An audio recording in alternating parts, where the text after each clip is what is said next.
To fix the Monday mystery stream. Your Monday mystery game number 940 is none other than Deathbrade, also known as Mutant Fighter, released from Data East back in 1991. I know we've seen the Bloody Wars tournament doing so many fighting games. We gotta keep up. So Deathbrade, man. Have you heard of it? I would highly doubt he'd heard of Deathbrade.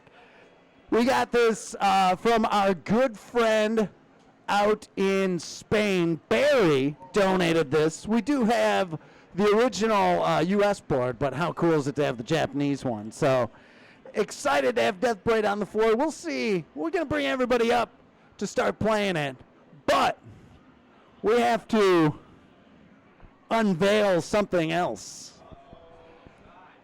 Now this cabinet right here,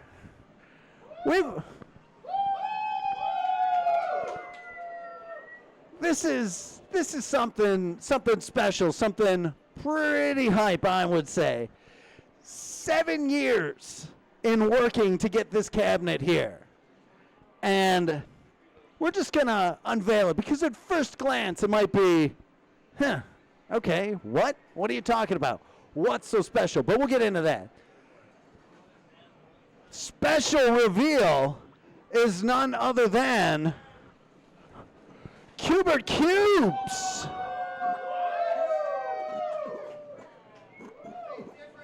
Now what people are saying is you have Qbert Cubes. You released that probably 7 years ago. And that is true, we did. This Qbert Cubes, though, is for some reason in a horizontal monitor. So Qbert, faster, harder, more challenging Qbert, and Qbert Cubes were all vertical mounted monitors. This one, horizontal, with different artwork, different credit screen. Same game, but different. So we're not putting this on the floor, upping the numbers. This 940 is 940, and this one is just a complementary piece to our Qbert Cubes game. All right. What is up, man? Have you played Deathbrade? Deathbrade. Deathbrade. No, I have not yet, but I can't wait to play it. All right, let's see how you do. What's your name? My name is Marcos Reina from Hurst, Texas. Let's see how you do. Thanks for coming out.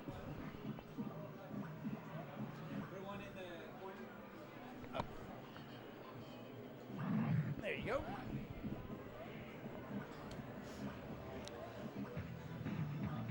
So,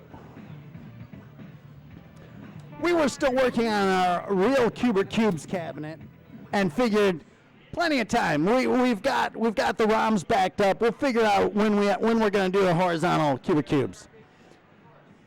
We were creeping up on, a few months went by, Doug returned the board and everything, and we were creeping up on a milestone game, and we're like, it would be cool to have that. Why don't we call the guy?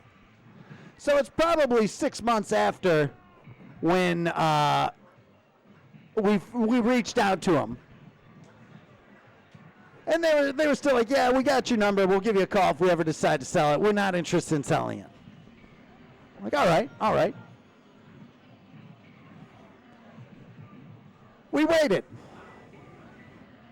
The next milestone started to creep around, so we're like, you know what? I want to see these ROMs. I'm really curious about this game.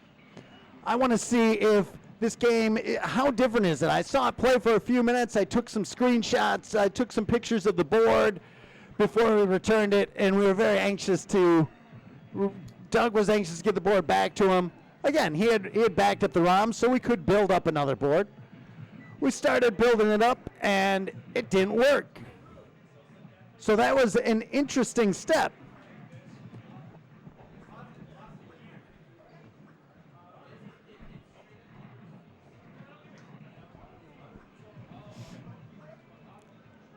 We then,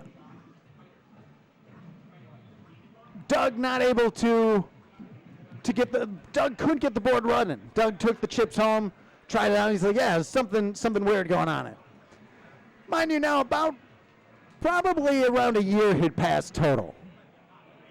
So we were then we're looking at it, really wanting to get it up and running. My curiosity was going crazy because it's horizontal cubes. Nobody's ever seen or heard of this before.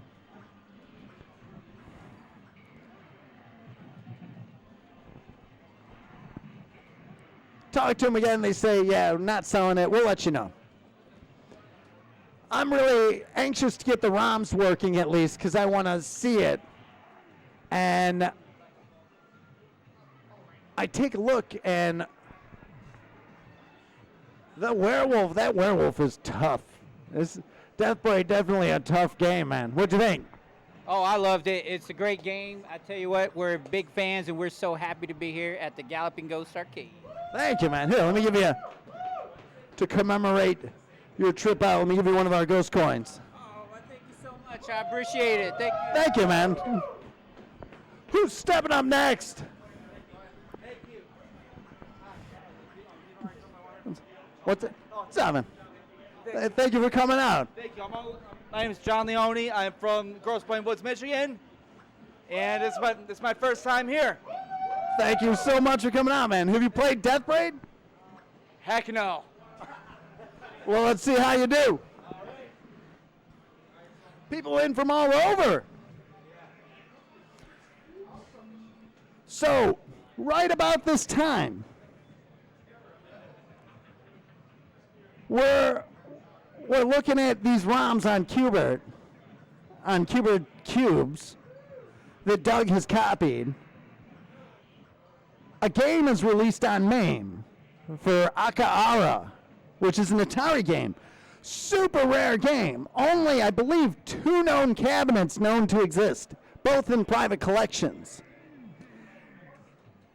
And somebody had released the ROMs without the owner's permission. A tech was working on a game and went in and copied the ROMs and put them out without the collector knowing, which that was pretty much exactly what we had done.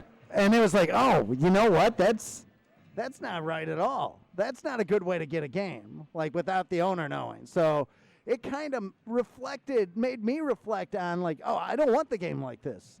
This is not how we want to get this game, using these ROMs. Well, Lord BBH, I can imagine you're not a ROM hoarder fan.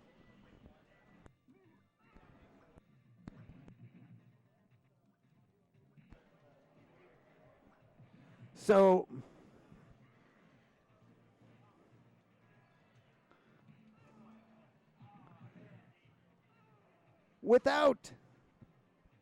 it's an interesting dilemma because collectors who spend so much time and effort tracking down these super rare games, it's kind of their call. So we're like, okay, we don't want to have this game by that means. It's not up to us to get this board running like that. So the goal was to buy the original cabinet.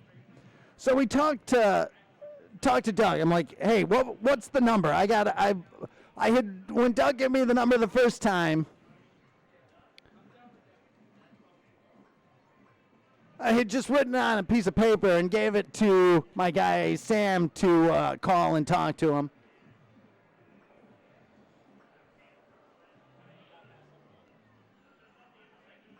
He had thrown the piece of paper away and changed phones, so he did not have the number in his phone anymore.